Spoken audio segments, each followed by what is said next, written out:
Vamos falar nesse vídeo sobre a talidomida. A talidomida já foi utilizada como fármaco. Aqui no Brasil ela não foi muito utilizada, então talvez você não a conheça.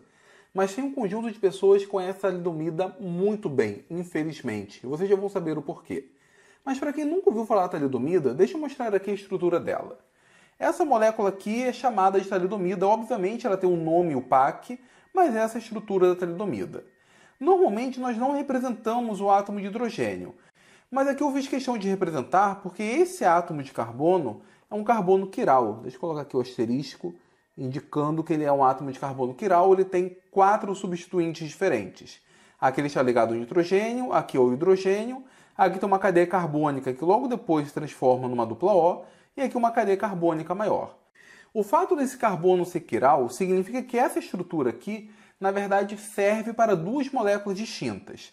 Uma que funciona como se fosse um objeto e a outra como se fosse a sua imagem especular.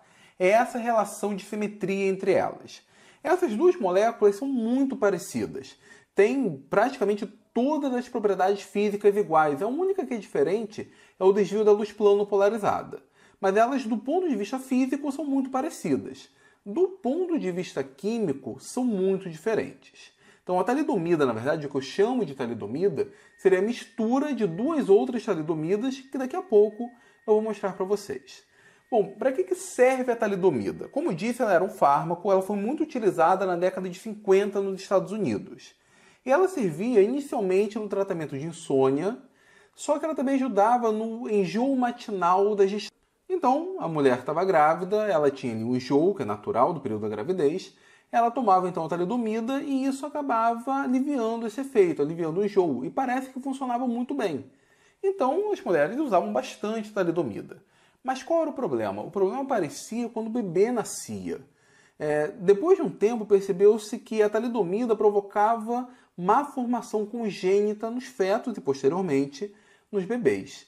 Isso significa que, imagina lá, a mulher está grávida, está lá cuidando do seu bebê na barriga, está com enjoo, que é natural ali do período, toma a talidomida para se aliviar desse enjoo, só que, na verdade, além de se aliviar do enjoo, ela estava, entre aspas, envenenando o seu bebê, o seu futuro bebê, né? Envenenando o seu feto. Porque a talidomida mexia ali na formação do feto e gerava, obviamente, consequências terríveis.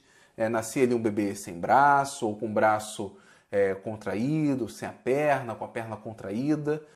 Nos Estados Unidos, o uso da talidomida causou a morte, ou pelo menos a má qualidade de vida, vamos dizer assim, de milhares de pessoas. Milhares de bebês nasceram com má formação congênita devido ao uso da talidomida. Um remédio esse que foi lá prescrito pelo médico, que foi autorizado o uso. É terrível a gente pensar nisso. Aqui no Brasil, ele eu acho que é comercializado, porém não teve o mesmo impacto igual nos Estados Unidos, até porque quando chegou aqui no Brasil, parece que já se conhecia esse efeito. Deixa eu mostrar para vocês aqui algumas caixas de talidomida. Agora, o interessante é isso daqui, que na própria caixa diz que o homem pode utilizar a talidomida, porém é proibido para mulheres em idade para ter filho. Isso porque a talidomida tem bons efeitos. Além de funcionar para insônia, funciona bem para aliviar um enjoo da gestante, mas obviamente não deve ser utilizado porque vai acabar provocando efeitos ruins no bebê. Mas parece que a talidomida também ajuda no tratamento da hanseníase, no tratamento de lúpus, ou pelo menos para combater ali os sintomas, e de alguns tipos de câncer. Então ela pode até ser utilizada, porém é proibida para mulheres em idade fértil, idade que ainda pode ter criança, devido às consequências que ela pode trazer.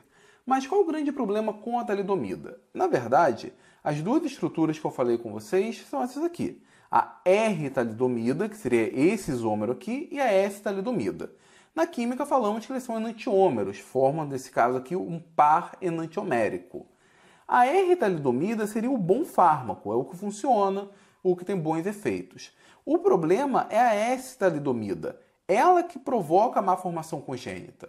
Então, quando a talidomida inicialmente era comercializada, ela era comercializada com uma mistura da R-talidomida com a S-talidomida. Isso aqui é comum em muitos remédios. Só que, normalmente, um isômero, um enantiômero, tem efeito biológico positivo, funciona bem como fármaco. O outro enantiômero acaba não causando nem mal nem bem, não funciona. O problema é que na talidomida, a R-talidomida causava bons efeitos e a S-talidomida também era biologicamente ativa, porém provocando a má formação congênita. E como a gestante acabava ingerindo uma mistura da R e da S, não tinha jeito, o feto acabava sofrendo as consequências. Posteriormente, parece que tentaram purificar a talidomida e comercializar apenas a R-talidomida, mas mesmo assim não tem jeito, porque ao longo do tempo ela acaba sofrendo isomerização espontânea. Então parte da R-talidomida acaba sendo convertida na S-talidomida. Esse aqui é um exemplo muito bacana para mostrar para os alunos que a quiralidade é uma coisa muito interessante e uma coisa séria em alguns casos. É um exemplo muito bacana para mostrar que a estereoquímica, a quiralidade como um todo, vai muito além de dizer se o carbono é R, se é S, se gira pelo sentido horário, pelo sentido anti-horário. Hoje parece que os professores estão mais preocupados com isso, mas eu passei minha graduação inteira, eu fiz muitas disciplinas de química orgânica, sem sequer, em um momento, ouvir falar da talidomida e dos problemas que ela acabou provocando. Agora, vocês já tinham ouvido falar da talidomida? Seu professor da graduação ou do ensino médio já havia comentado sobre a talidomida quando ele ensinou quiralidade?